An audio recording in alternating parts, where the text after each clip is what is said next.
Salut mon ami! No vídeo de hoje a gente vai falar sobre os sujeitos ocultos em francês. E muita gente me pergunta sobre esse tema porque em português é muito comum que a gente use frases com sujeitos ocultos. E o que é um sujeito oculto? Seria, por exemplo, quando eu digo assim, estamos aqui hoje. É uma frase com sujeito oculto, porque quem que está aqui hoje? Nós estamos aqui hoje. Em português eu posso dizer estamos aqui hoje, usando o sujeito oculto nós, só que em francês isso não acontece, isso é impossível de acontecer. Então, por exemplo, usando essa frase, estamos aqui hoje, um erro que eu poderia cometer seria de dizer sommes ici aujourd'hui, né? Porque estamos é sommes, ici é aqui e aujourd'hui é hoje. Então eu posso cair nessa armadilha e dizer sommes ici aujourd'hui. Só que está errado, porque o meu sujeito nu, que é o nós, ele nunca pode estar oculto. Ele tem que estar sempre na frase. E isso tem que acontecer sempre na escrita e também na minha frase falada oral. Sempre na escrita e no oral. Não existe sujeito oculto em francês. Tá? Então eu vou te dar algumas dicas agora, que na verdade são as duas maiores situações onde a gente pode cair nessa armadilha. E a primeira delas é assim, uma frase normal. Uma oração normal em que comece com um sujeito, que tem um verbo e etc. na minha frase. Por exemplo, se eu digo assim, eu me chamo Jérôme. Em português eu posso dizer me chamo Jérôme. Em francês eu não posso fazer algo do tipo m'appelle Jérôme. Eu preciso dizer je m'appelle Jérôme, porque o je é o sujeito, eu, que em português eu posso deixar oculto, mas em francês não. Então eu preciso dizer je m'appelle Jérôme, tá? E a segunda situação em que isso mais acontece é nas frases em que, em português, eu vou começar com o verbo ser estar. Então, por exemplo, eu digo assim, você quer elogiar um prato que sua mãe fez, você diz assim, está delicioso, ou você fala, é o João ali, ou você quer dizer, está chovendo. Todo esse tipo de frase que é muito recorrente, é frequente, e é por isso que eu também vejo muitos alunos cometerem esse erro em francês.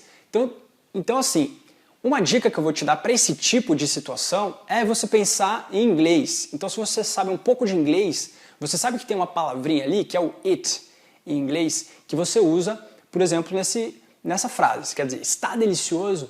Em inglês, você não vai falar is delicious. Você precisa usar o it. It is delicious, ou it's delicious, não é isso? Em francês é a mesma coisa. Tá? E o equivalente de it em francês é o ça. A gente também vai ver aqui daqui a pouquinho que tem outra palavrinha que também tem o significado de it em inglês, que é menos frequente do que o ça. A mais frequente é o ça, é a palavrinha ça. Então quando você quer dizer que está delicioso, está falando do prato ali da sua mãe, está delicioso, você vai dizer c'est délicieux en français. A gente pode cometer o erro, a gente pode ser tentados a dizer é delicieux, para fazer que nem o português, mas eu não posso. E aí você vai me perguntar, ué, mas você não falou que é o ça, Jérôme? O que é esse C apóstrofe?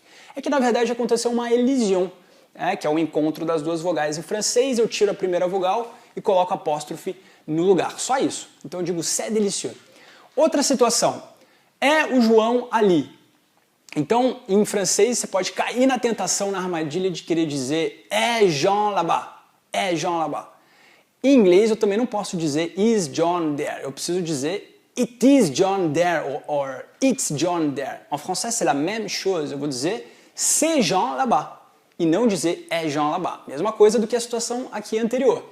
Outra situação agora, muito frequente, é quando a gente fala do clima ou do tempo. Então olha só um exemplo, você quer falar que está chovendo em francês. A dica é, pensa no inglês, como é que você diria em inglês? It is raining, né? Ou it's raining. Você tem o it aqui de novo.